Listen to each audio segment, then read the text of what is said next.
Hey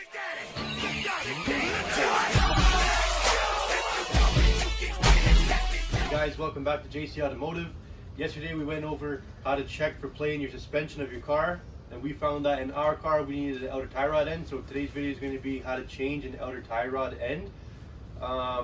There's a couple of things that you can do to make it go easier and to help with your alignment. So we're going to go over that today. It's really easy, beginner level, anybody can do it with simple basic tools. You can get the job done. So stick with us, we'll be right back.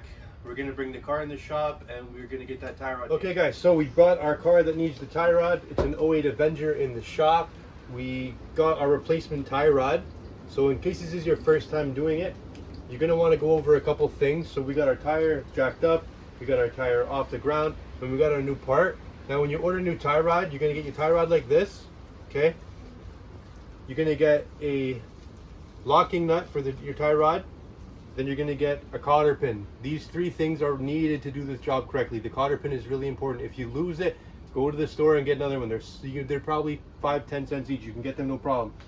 And now what we're going to do before you even start taking apart your old one, we're just going to take our new one and match it beside our old one and make sure that it's the same before we waste our time putting it together. So I'll be right back. We're going to go inside and make sure that these match. Okay, so for the first part of replacing your tie rod, I always start with what can sometimes be the trickiest part, which is getting out your jam nut. So this little nut here is what locks your tie rod in place when they set your alignment straight. So we're going to get our wrench. It's usually a big one, so in this case for me it's a 22 wrench. I'm going to put it on here and I'm going to crack it loose. Sometimes they stick, not a big deal. Just going to crack it.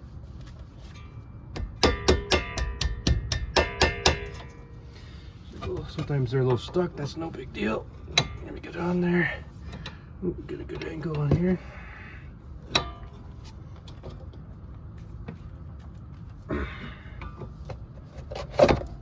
Okay, here we go. Let's crack her. Okay, so this one wasn't too bad. She cracked loose pretty easy.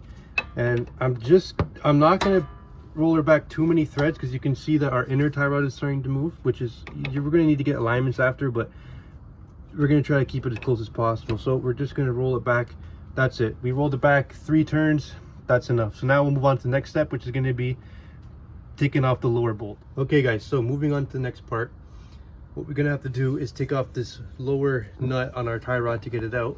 Now in case of this exact car, it doesn't have a castle nut.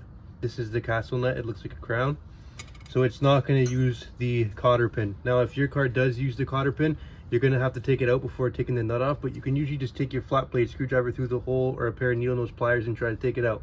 Now some cars are going to be different. So the car you're working on, you may be able to just put a socket or a gun, impact gun or whatever you want on there and spin it off. But if you look closer, you can see that on this one we have our nut here, and then on the bottom we have another nut. So what that means is that if we just spin this, it's just going to spin. So I'll show you. So if I just put my wrench on here and I spin it, the whole thing is going to just spin together, right? So get the camera guy to hold the camera and I'll show you what you need to do. So you're going to need to use 2 wrenches. In this case our bolt is a 17 mil, so we'll put that on there. We'll put her this way though. Okay, and our lower part is going to be an 8 mil. So I'm going to take the 8 mil and just slide it down there, and you're going to have to hold that straight as you take the nut off. Okay, so it's going to look just like this. And then it'll be a little tight, but if you keep going, it'll come off.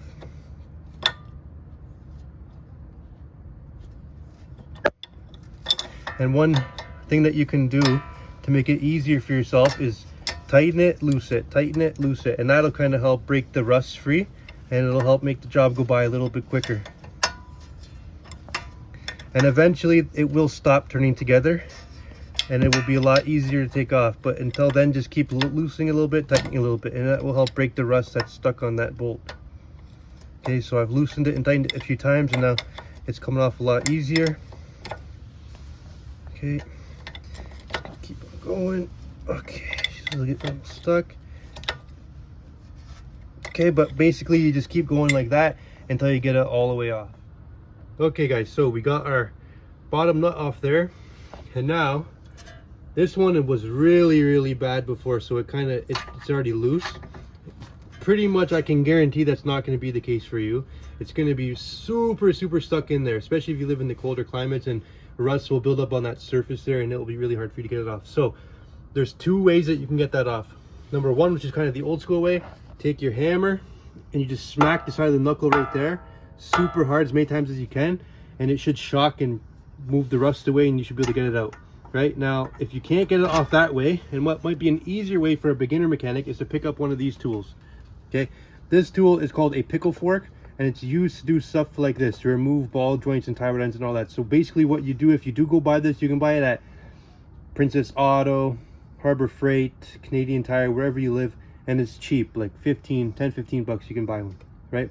So what you would do is put it here in between that joint there, just like so, and then you would take your hammer and just hammer on the end, just like this. Okay, and as you hammer, this is going to go under the ball joint, and if you still can't get it off, you just take your hammer and smash it down, and then eventually you keep going at it like that and she'll pop out for you. Now this is what we're going to do. So when you lift this up, okay, you want to be careful that you don't just plop it on its side and let it spin around, because regardless, you're going to have to get in alignment after this to keep your steering straight. But if you follow these steps, you can minimize how off it's going to be and try to make it as close to possible as it already was. So what we're going to do, it's loose. So far what we've done, we've loosened our jam nut and we've taken our bottom nut off, and now it's out. Okay, so what we're going to do is this is going to spin off now. Okay, so if yours starts up, start there. If it starts down, start there. Start however yours looks when you take it off. Okay, and what we're going to do is we're going to spin this off, but we're going to count how many times it takes to rotate it off. Okay, so we're going to go around. That's 1, that's 2, that's 3, that's 4, that's 5, 6, 7, 8, 9, 10, 11, 12, 13, 14, 15, 16, 17, 18, 19, 20, 21. Okay, so at 21 it fell off. Okay, so now what we're going to want to do is I'm going to grab my new one, and we're going to make sure that it's exactly the same size, which it is. We already checked, right? It looks pretty identical. So now what we're going to do is when we put this one on, we're going to spin it 21 times, because that's what to take off. So we're going to spin it 21 times on, and when we do, we should find that it pretty much counts right up there. But before we move on to that step, to make it easier for the next time you got to do this and just to do the job properly, what you're going to want to do is clean the surface of where it was sitting, right? Especially if it went bad, like the one that was on this car before went bad, the boot is ripped, there's no grease in there anymore, and all that grease now is on this hub, right? Which is just, it doesn't look good. So what we're going to do is you can grab a wire wheel brush or a die grinder. I have my Milwaukee die grinder that I use, but anything that's a wire brush, anything that you can use to just clean this up a little bit. If you don't have anything, you can even use a screwdriver and just try to peel some of that away. Okay, but what we're going to do is clean this up a little bit. So I'm just going to go right to the surface.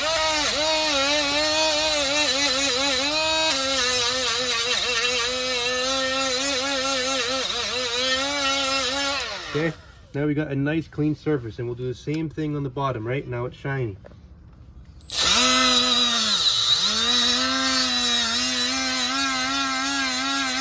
Good. Okay, just a little bit. Okay, now what we're going to do, we're going to grab our new tie rod end. I'm going to start the same way that it came off, so it's going to start down. Okay, put her in there, and we're going to turn it 21 times. Okay, so we just got to get her in there so she can get started.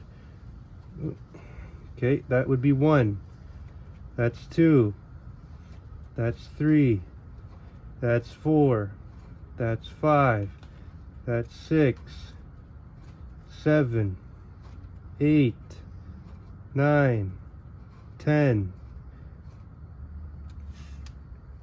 11, 12, 13, 14, 15, 16, 17, 18, 19, 20, and one more for 21. Okay, now you see we're going to push our hub back over. It's in there. And now look, our jam nut is really close to where it was before. That seems like we got it back to where it kind of was before. Okay, so now that's in there. What we're going to do is we're going to take our new castle nut, and it's going to go so that the crown part faces the bottom, or if it's up top it'll face like this. So it's going to go on the bolt. This part will be facing the knuckle side. Okay, so we're going to go through the bottom and we're going to start threading that on there. Okay,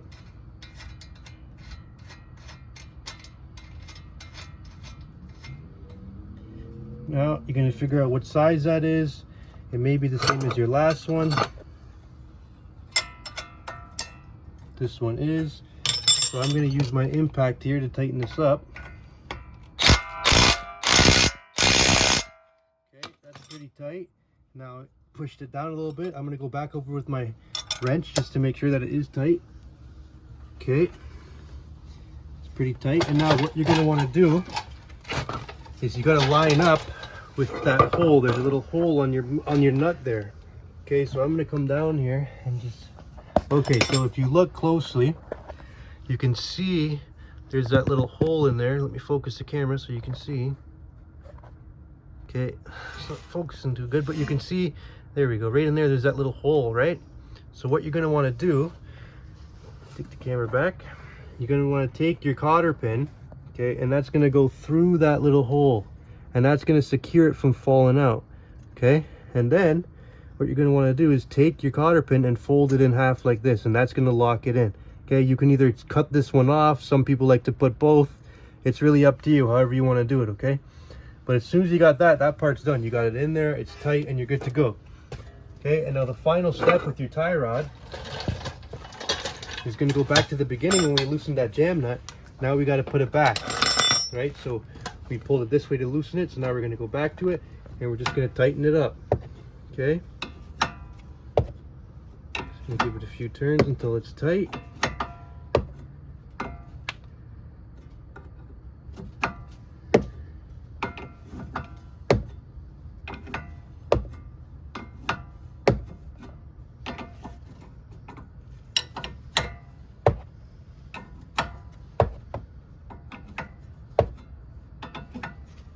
Okay, she's getting tight now.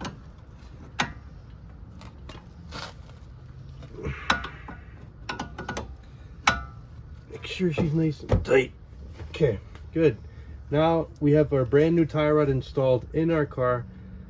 Our jam nut's back in there, and we're good to go. Now the last step is going to be taking your car to a shop to get the alignment done, because it is going to be off a little bit. Even though we try our best to keep it as close as it can be, it's going to be off a bit, so you're going to still have to go to the shop and get an alignment done. Alright guys, so that pretty much sums up our video on how to change a tie rod on your car. The process is pretty much exact same for all makes and models of cars. If you have any questions, feel free to put them in the comments below, and I can answer them to try to help you as much as I can. Be sure that regardless of how straight your wheel looks, you go to get an alignment.